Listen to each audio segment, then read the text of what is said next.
Olá galera, estamos mais uma vez com a leitura do livro Os Escolhidos. Hoje foi o dia do capítulo 17, A Fuga e o Exílio. Se você ainda não está no nosso grupo de leitura, participe conosco, entre no link aí no WhatsApp, participe conosco dessa leitura maravilhosa. Siga também nossas redes sociais, no YouTube, no Instagram e no Facebook. Procure Lição Ilustrada para Adolescentes e cresça conosco no aprendizado da Palavra de Deus. Hoje estudamos um pouquinho sobre a fuga de Jacó. Jacó entendeu que não poderia mais ficar ali perto do seu irmão. Seu irmão tinha jurado de morte e agora conversa com seu pai, com a sua mãe, e eles o aconselham a fugir e ir para a Mesopotâmia, lá para a terra onde Isaac tinha conseguido arrumar Rebeca para casar. E ali ele viaja, uma viagem de centenas de quilômetros para poder conseguir chegar ao local. Mas na estrada, quando estava indo, com muito medo, perigos da estrada, muitas tribos selvagens, Jacó deita ali para dormir um pouquinho e descansar. Coloca uma pedra e escora a cabeça, e ali ele tem um sonho. Ele vê uma escada de anjos descendo do céu até a terra. E naquele sonho Deus fala para ele que estará com ele, estará cuidando dele, que fará dele uma grande nação. Ele agora fica maravilhado, mas encorajado, porque Deus está cuidando dele. E ao acordar ele coloca o nome naquele lugar, Casa de Deus. Deus estava presente ali, né? Ele fez ali um monumento com a pedra para que ficasse marcado aquele local como um local que ele teve um encontro com Deus. Interessante que quando ele acordou dessa visão, desse sonho, ele entendeu que até o devido momento Deus que teria cuidado dele. Deus tinha o abençoado e tinha protegido. E ele faz uma promessa para Deus: o Senhor vai continuar comigo, me protegendo, vai me levar no meu destino e trazer. Eu prometo também que serei fiel. Ele estava ali não negociando com Deus, querendo trocar algo, mas ele já estava agradecendo a Deus porque Deus já estava cuidando dele e Deus já tinha prometido que iria estar com ele. Ele falou: então eu vou ser fiel ao Senhor, porque o Senhor é bom demais. Promete ser fiel nos dízimos, eu te darei o dízimo de tudo que eu tiver daqui para frente. E ele foi embora ali, chegou na região onde morava Labão, que era o seu tio, e ali se encontrou com Raquel. Foi amor à primeira vista, ele se apaixonou por Raquel. Quando chegou na casa de Labão, já mencionou também os seus desejos, deu as suas explicações, mas Labão disse que para se casar com a sua filha precisaria pagar um dote, e ele não tinha um dote, não tinha nada, sem dinheiro, e a proposta foi que ele trabalhasse 7 anos para pagar o dote, e ele topou. Trabalhou 7 anos ali, e a Bíblia diz que esses 7 anos para ele passou rapidamente, porque ele amava demais Raquel. Hoje o povo casa, namora 6 meses, 1 ano, à distância, e casa. E a maioria dos casamentos não dão certo. Mas naquela época tinha uma vantagem: eles tinham muito tempo para poder conhecer. Principalmente Jacó, 7 anos trabalhando perto da pessoa, conhecendo todos os modos, os jeitos da pessoa, para depois não dar errado. Depois de 7 anos, seu tio engana ele com a filha mais velha, com Lia. Ele não amava Lia, mas acabou casando porque o tio enganou ele. E agora, quando ele vai reclamar com o tio disse que para casar com a Raquel precisava trabalhar mais 7 anos. Imagina aí, gente, 14 anos de trabalho para casar com a mulher que ele amava. E ele topou, foi lá, trabalhou mais 7 anos, casou com Raquel. Ficou uma situação muito complicada para ele, pois houve rivalidades entre Lia e Raquel. Ele amava mais Raquel, isso não escondia de ninguém. Imagine que rivalidade, que confusão, brigas. Mas mesmo assim ele prosseguiu, trabalhou ali mais 6 anos para Labão, mas agora Labão pagava o seu salário. 14 anos de graça para casar, foi de graça, porque esse dote, na realidade, o costume da época era que quando casasse, esse dote era devolvido para as mulheres, e Labão não devolveu, ele comeu todo o dinheiro, comeu todo o lucro, né? Mas depois dos 14 anos, Jacó trabalha mais 6 anos, e nesses 6 anos ele recebe salário, e Deus abençoa no rebanho, na criação do rebanho. Ele fica muito rico, e uma inveja terrível passou a tomar conta de Labão e dos seus filhos. Acusava Jacó de que Jacó tinha enricado às custas do seu sogro, né, de Labão, e não houve outro meio a não ser Jacó se desligar dessa família e voltar para sua antiga terra.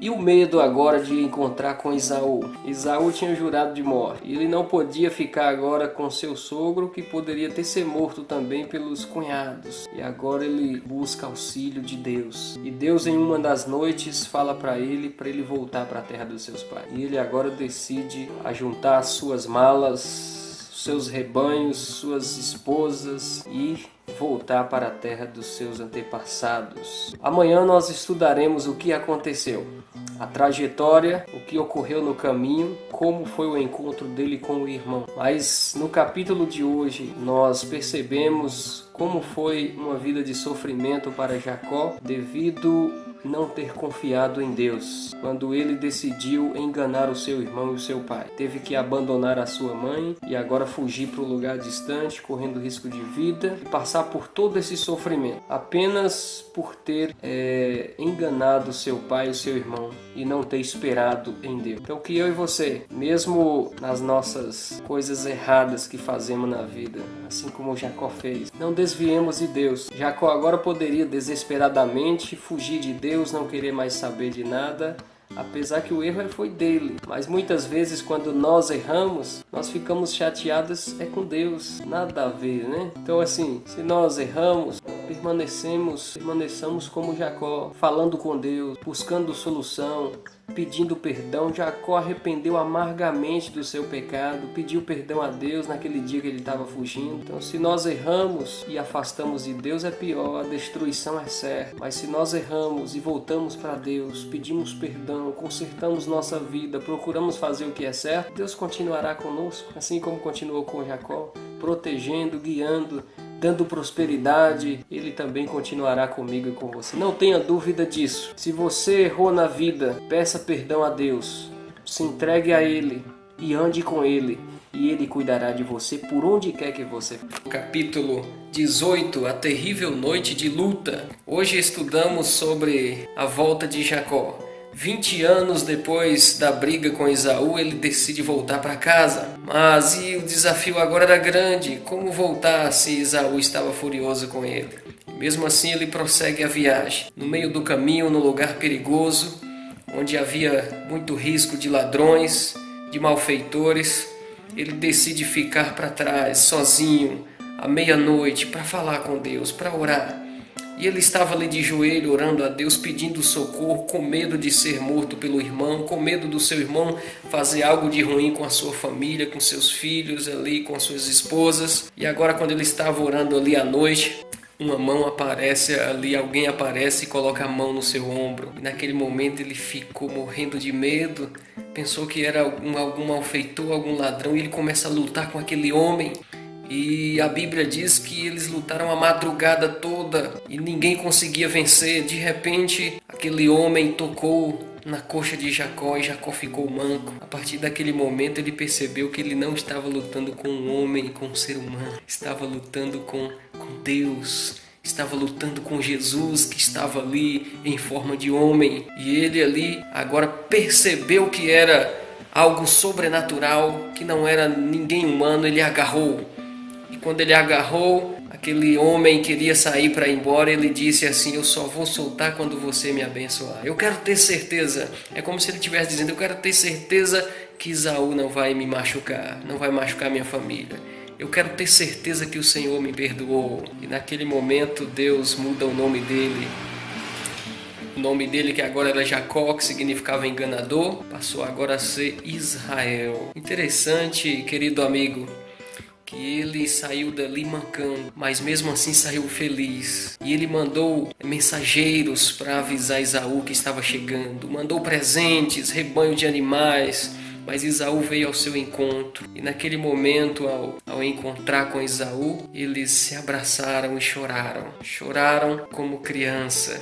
Que momento feliz! Agora Jacó arrependido do erro que cometeu, Esaú arrependido da jura de morte que tinha feito para ele, e ali eles se entenderam. Eles agora estavam em paz. Ele sabia que Deus tinha perdoado ele, e agora sabia que o seu irmão também o tinha perdoado. Que história maravilhosa! Apesar de todos os acontecimentos terríveis que houve, todo o sofrimento, agora ele consegue reconciliar-se com seu irmão. Eu queria mencionar um pouquinho aqui sobre o período em que ele estava orando, que ele estava numa angústia muito grande, estava sofrendo, estava preocupado, com medo. Ele queria ter certeza de que Deus tinha perdoado o pecado dele. Ele estava com muito medo. E naquele momento, querido amigo, ele teve um encontro com Deus. Ele teve a certeza que Deus tinha perdoado ele. Segundo as profecias da Bíblia, as profecias nos mostram que nos últimos dias repetirá essa mesma angústia de Jacó. A mesma angústia que ele teve, essa dúvida de que se Deus tinha perdoado ele, será uma dúvida que ocorrerá nos corações dos seres humanos nos últimos dias. Quando estiver próximo da volta de Jesus, passaremos por um momento de angústias, de incertezas, de inseguranças, assim como Jacó passou, de medo. E só tem uma coisa que poderá nos salvar, é agarrar com Deus e não deixá-lo por nada, assim como Jacó fez. Nos momentos difíceis de dor, de aflição, de lutas, de tristezas, de desânimo, se nós abandonar a Deus,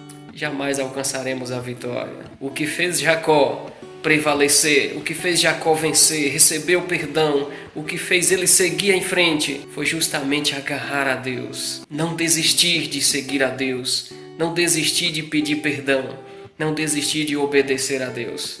Foi isso que deu a ele a vitória. E eu e você, quando passarmos por essas lutas e dificuldades, tristezas terríveis que virão sobre nós, nós só conseguiremos vencer se estivermos agarrados a Deus, se estivermos firmes a Ele, pedindo perdão dos nossos pecados, com um coração sincero, com um coração feliz, porque estamos com Deus, mesmo preocupado, mesmo em meio às dificuldades, mas se estivermos firmes nos caminhos de Deus, agarrados a Ele, é Ele que nos dará a vitória. Que Deus te abençoe, que você seja um vitorioso em Cristo Jesus e tenha um ótimo dia para cada um de vocês e grande abraço.